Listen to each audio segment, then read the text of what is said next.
Act को हम जूते की नोक पर मारते हैं। हमारे प्रॉपर्टीज पर आपका कब्जा नहीं चलेगा, नहीं चलेगी, नहीं चलेगी, नहीं चलेगी, नहीं चलेगी। अरे हिटलर शाही नहीं चलेगी, नहीं चलेगी, नहीं चलेगी। अरे आपके नजदीक प्रैक्टिसिंग मुस्लिम का क्राइटेरिया क्या है? ये जो पहलगाम में भी अटैक हुआ है, हम इसको कंडेम करते हैं। बिल्कुल गलत है ये, हम कभी इसको सपोर्ट नहीं करेंगे और जो भाई जिनके ऊपर ये अत्याचार हुआ है हम उनके साथ हैं। बीजेपी हो बर्बाद, हो बर्बाद, हो बर्बाद। अरे मोदी तेरी तानाशाही नहीं चलेगी, नहीं चलेगी। आज यूथ फेडरेशन ऑफ गुलबर्गा की जानिब से यहाँ पर प्रोटेस्ट धरना हम लोग जगत सर्कल पर कर रहे हैं। ये जो धरना है, हम यहाँ पर इस धरने के ज़रिए से खासकर बीजेपी मोदी सरकार से ये कहना चाहते हैं, जो आप संविधान के आर्टिकल नंबर 14 से लेकर आर्टिकल नंबर 28 तक जिस तरीके से पूरा वायलेट कर इस वक्फ अमेंडमेंट एक्ट को यहाँ पर नाफिज किया है, हम इसको कतई नहीं मानते।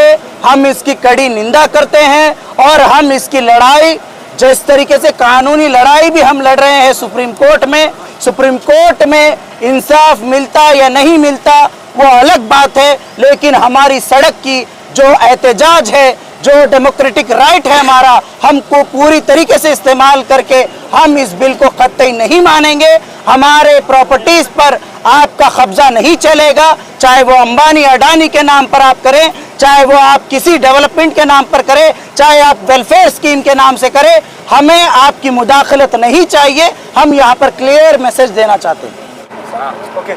अस्सलाम वालेकुम रहमतुल्लाहि व बरकातुहू। 2014 से नरेंद्र मोदी की सरकार जब से बनी है, तब से मुसलमानों के ऊपर लगातार अत्याचार किया जा रहा है, चाहे वो ट्रिपल तलाक के जरिए हो, CAA-NRC के जरिए हो और आज वक्फ अमेंडमेंट एक्ट के जरिए हो। ये एक्ट को सबसे पहले तो मैं कहना चाहता हूं कि मुसलमानों के हित का ये एक्ट नहीं है, कॉन्स्टिट्यूशन के खिलाफ है। इसके लिए इस बिल को, इस एक्ट को हम जूते की नोक पर मारते हैं और ये हुकूमत को मैसेज देना चाहते हैं कि जो आप इस अमेंडमेंट को ला करके मुसलमानों की ज़मीन को हड़पना चाह रहे हैं, जो लिमिटेशन एक्ट लगा करके वक्फ बोर्ड से जो क्लेम का राइट है वो छीनना चाह रहे हैं और वक्फ बाय यूज़र के नाम से जो हमारी ज़मीनें रजिस्टर्ड है, उन ज़मीनों को छीनने का काम आपकी सरकार कर रही है। ये देश का मुसलमान नौजवान इसको बर्दाश्त नहीं करेगा। ये आज का ये प्रोग्राम, आज का ये धरना बस एक छोटा सा सैंपल है। इंशाल्लाह आगे आने वाले दिनों में इससे बड़ी लड़ाई, इससे बड़ा एहतजाज गुलबर्गा भर में, कल्याण कर्नाटक में होगा, हिंदुस्तान भर में होगा। All India Muslim personal law board के तहत तमाम जिले में, तमाम स्टेट्स में, राज्य में ऐसे एहतजाज होंगे और सरकार को ये एक्ट वापस लेने पर मजबूर करेंगे। अस्सलाम वालेकुम। वक्फ अमेंडमेंट एक्ट 2025 के खिलाफ हमारा ये एहतजाज है।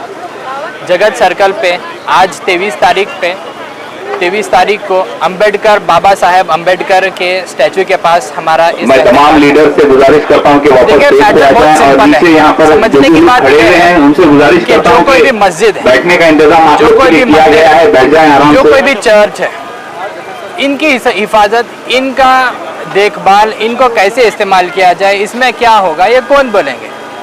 मस्जिद का मुसलमान बोलेंगे, उनके इमाम बोलेंगे, उनकी कमेटी बोलेगी, यूथ फेडरेशन की जानिब टेंपल से का उनके प्रीस्ट बोलेंगे, उनके पुजारी बोलेंगे, टेंपल ट्रस्ट बोलेंगे, चर्च का भी है ना, उनके पादरी बोलेंगे, चर्च की कमेटी बोलेगी कि वो डिसाइड करेंगे कैसे इसकी हिफाजत होगी, कैसे इसका इस्तेमाल किया जाएगा। किसी की भी मुदाखलत इसके अंदर मंजूर नहीं है।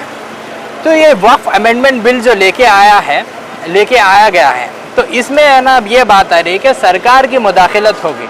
हम बिल्कुल इसके खिलाफ हैं, कभी हम इसको एक्सेप्ट नहीं करेंगे।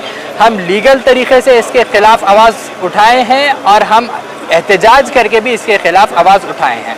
यूथ फेडरेशन है ना, जहाँ पर भी नाइंसाफ़ी, कौन सा भी रिलीजन होने दो, कौन सी भी कम्युनिटी होने दो, उनके लिए हम साथ ठहरेंगे और नाइंसाफ़ी के खिलाफ आवाज़ उठाएंगे। ये जो पहलगाम में भी अटैक हुआ है, हम इसको कंडेम करते हैं।